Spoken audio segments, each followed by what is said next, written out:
Joining us now is soon-to-be U.S. Ambassador to Israel, Mike Huckabee. Shalom. Well, shalom, Yoni. I am so very happy to be with you, and I'm very much looking forward to this new chapter in my life. And I don't know a lot about what's happening and when, but it's going to be quite the adventure. But I'm passionate about this opportunity. Now, tell me please about the reactions and the responses since the report about your nomination. Well, I've been overwhelmed with positive responses both here in the U.S. as well as in Israel. Um, it's been an interesting mix because I've had very positive responses from American Jews, from American evangelical Christians, and from people in Israel. I got a phone call from the prime minister, who I've known for 30 years, but he called me within an hour after the announcement was made. A phone call from my friend Ron Dermer, who I've known many years, and from the foreign minister. Um, Emails and text messages and phone calls from all over. And it's been very positive. I mean, the only negative things that I've seen at all have been from people that you would have expected it, from the very far left, and typically in the media, who just thought that some of my previous positions and our statements, particularly regarding the two-state solution, which I don't believe is legit, that troubled some of the people on the far left. But it is what it is. It's a position I've held for many years. And frankly, it's a position that Donald Trump has held, and I expect that he will continue to. Um, as you know, Yoni, as an ambassador, you don't get to do what you want. You carry out the wishes and the directions of the president. He's the one who puts one of us here, and it will be his policies, not mine, that we will implement. But I'm very, very pleased that his policies have been the most pro-Israel policies of any president in my lifetime. Now, you've been in Israel many times. You've led groups visiting Israel many times. However, as I've got to know you, I'm sure that you're full of emotions and excitement towards this mission. Well, I truly am. It's the only thing that President Trump could have asked me to do that I probably would have said yes to. I wasn't looking for a federal job. I wasn't even looking for this one. I didn't campaign or lobby for it. I didn't send a lot of people to try to muscle my way into it. Um, I was as surprised as anybody when I got the call last Tuesday, and the president asked me to do it. And it was the one thing that I could say, like Isaiah, "Here am I, send me." So, Wow. despite being taken a little off guard by it, um, there was never a doubt in my mind that if he asked me to do it, it's a way to serve my country and a way to serve my president. But it's also a way for me to be able to serve a relationship that to me is incredibly important. And that's the relationship between the United States and Israel. So that's why there's a great level of not only excitement, but a deeply emotional reaction that I have had to this because I see it as a calling, an opportunity to do something that I hope will be instrumental in helping to bring a greater level of security and certainty in policy for the people of Israel. Now, the main Trump slogan is, of course, "Make America Great Again." Can you add to that, "Make Israel-American relations great again"? Do you feel that there needs to be a change and hope to lead that change? We need to have a consistent relationship, and it needs to be a strong one. Both nations benefit when there is a strong alliance between the United States and Israel. We need for intelligence sharing, we need for technology sharing. We are beneficiaries of even sharing in agricultural capacities. There's so many innovations that have happened in Israel in medicine. Um, those are things that help all of us. And I think the United States can be a strong strategic partner in helping to further the mission of the Abraham Accords, which are very much the work of Donald Trump in his first term. Had he had a second term, there's no doubt in my mind that those would have continued and expanded. And I want to be a part of making sure that the Abraham Accords that he launched continue to grow, bring more people into those agreements, and create a more stable, more peaceful uh, climate in the Middle East, but also a much better and more hopeful future for everyone. Now, there are, of course, issues that the world likes to define as controversial. Of course, anything related to Judea and Samaria. Are you preparing yourself to be super careful on this topic, or will you continue your support also in that issue?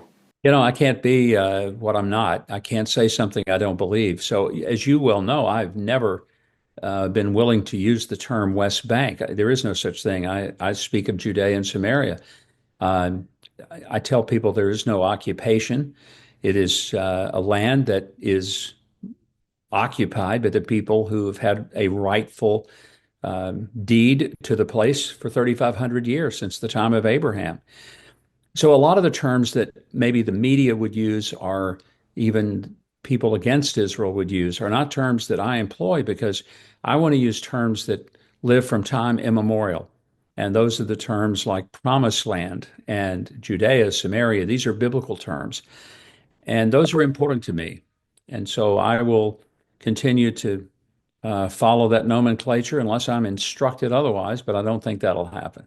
And when it comes to sovereignty in Judea and Samaria, Israel's finance minister Bezalel Smotrich said that he hopes that following Trump's victory, 2025 will be the year of sovereignty. And that's a decision for Israel to make, not for the United States to impose it upon them. Uh, I don't think Donald Trump is the kind of president that wants to tell other countries what to do and how to do it. He wants to accommodate, help, encourage peaceful endeavors, strengthen alliances. If you remember back through his 4 years as president, there has never been a more pro-Israel president ever in history than Donald Trump.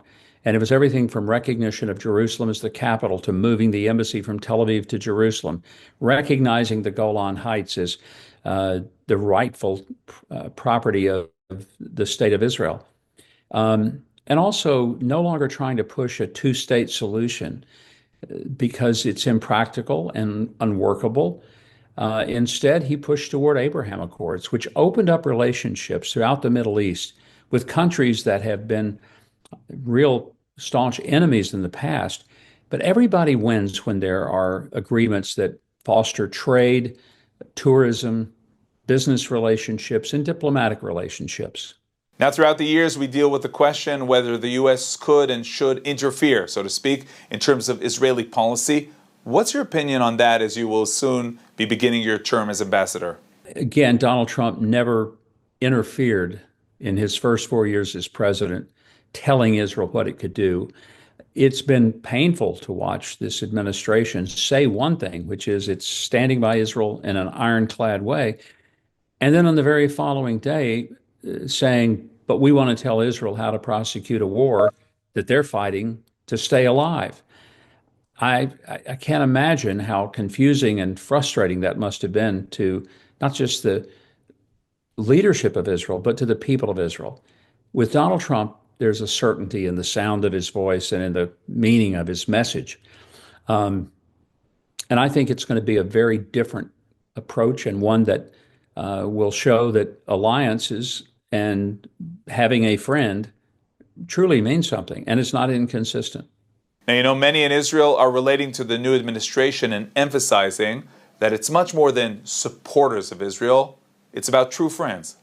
I think without a doubt, there's such a desire for people here in the United States to see Israel never going through something like October the 7th again. That was such a horrific and painful thing to even watch from a distance.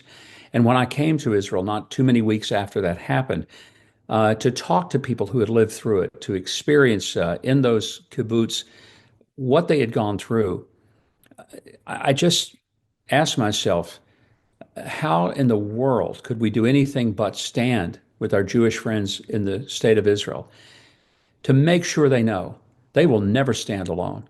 We will not stand by silently as innocent babies and children and elderly people and women are physically abused and murdered in cold blood by vicious people who are evil.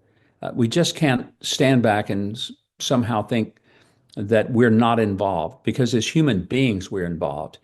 And it's one of the reasons that so many of us, I think, throughout the United States, have believed that Israel has every right to eradicate Hamas and to stop it, to get our hostages back. It grieves me that it's been a year and a month and there are still Americans being held hostage.